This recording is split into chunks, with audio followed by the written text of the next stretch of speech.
Dr. Kathy Ronca from Hostos and from the nursing department is going to present. I did. I had to open it up. Are you going to press it wrong? Yeah. Okay. Yeah. And I'm after logged in my- Dr. yeah, Ronca's so I'm logged out. presentation, ladies and gentlemen, we'll have time for question and answer. So make sure you jot down all your questions. Is this your thing? Oh, no. Okay, good morning, everybody. I'm Dr. Ronca from Hostos. Some of my colleagues are here, and my colleague Sean McGinnis from New York City Connect. That's how this whole simulation program came about. I'm a member of a group called New York City Nursing Education Consortium and Technology.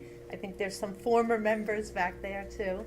And what we do is we meet every month. We have different programs. One of them was at NISIM, the New York Simulation Program that's at Bellevue. And what we talked about, the PI, primary investigator of our group, Jacqueline Nichols, is from BMCC, Borough Manhattan Community College. And then myself, Elizabeth Sutton from Queensborough, Ursula from City Tech, and Naing from LaGuardia. So we have all the boroughs except Staten Island covered. And what we're doing is, what we've learned, there's a lot of information here, but there's 28% of CUNY associate degree graduates who pass the NCLEX, which is their exam that they take for licensure as a registered nurse. They are still unemployed 18 months after graduation. And 60% of those students are enrolled in an RN to BSN program.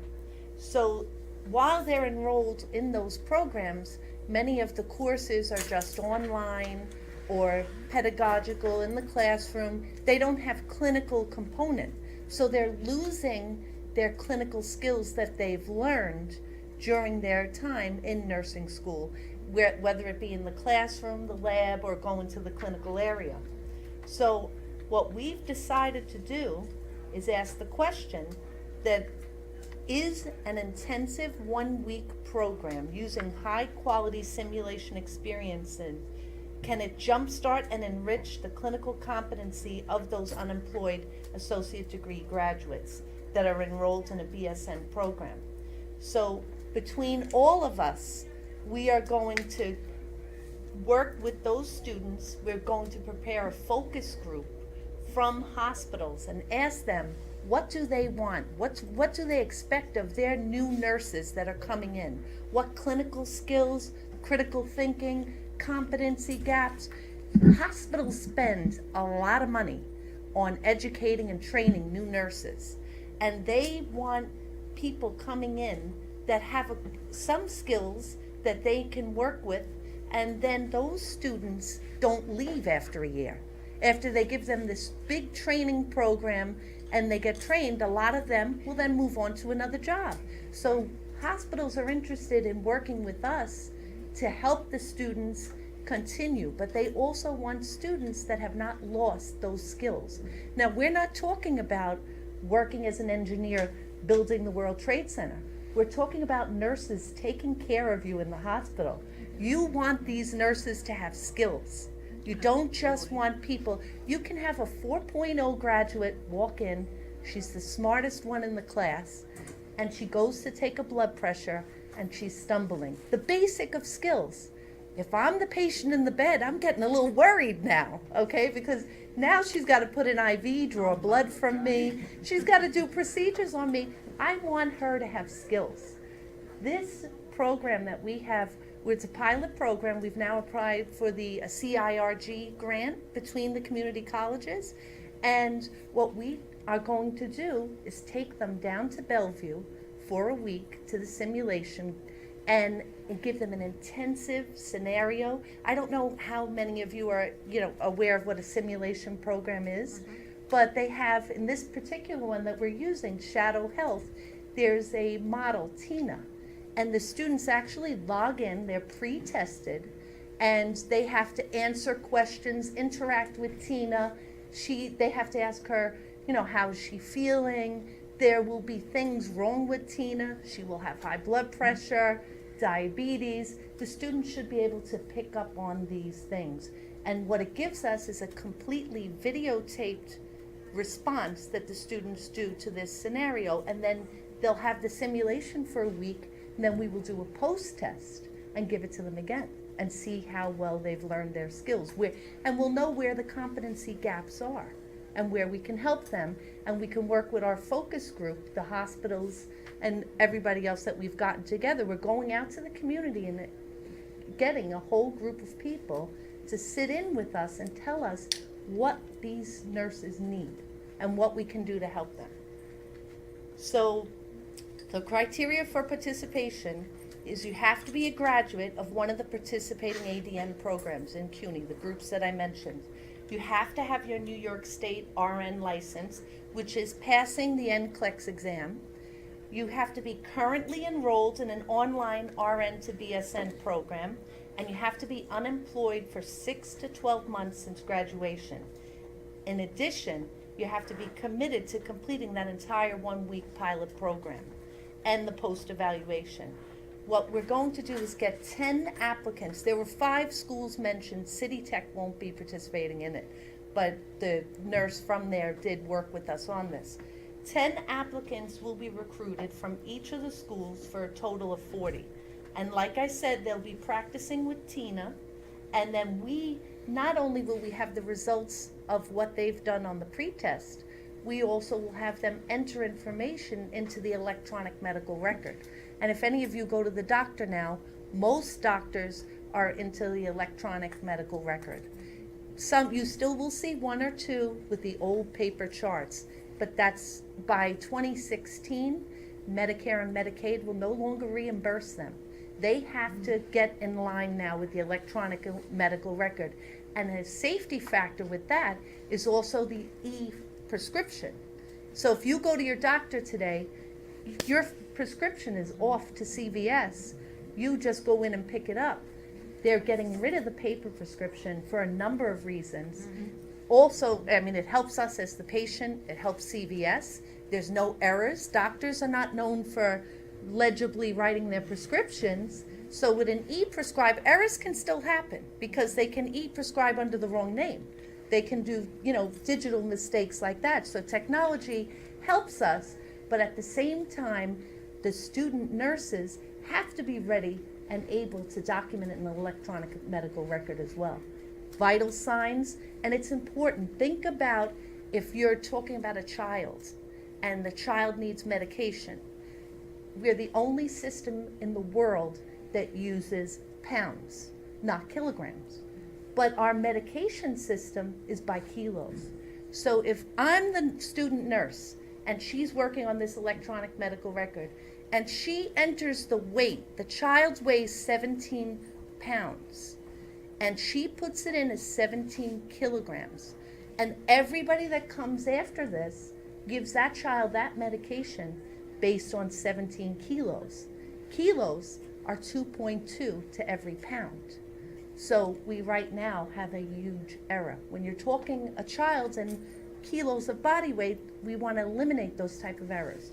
The electronic medical record is great, but as I said, there are little gaps where you have to make sure that the person that's entering, the student or recent graduate, is entering the information correctly.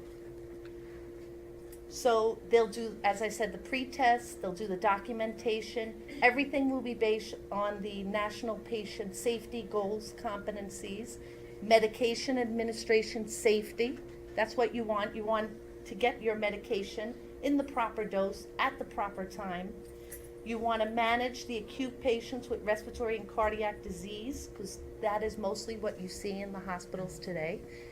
Management of chronic diseases. People are at home now and they're being managed at home.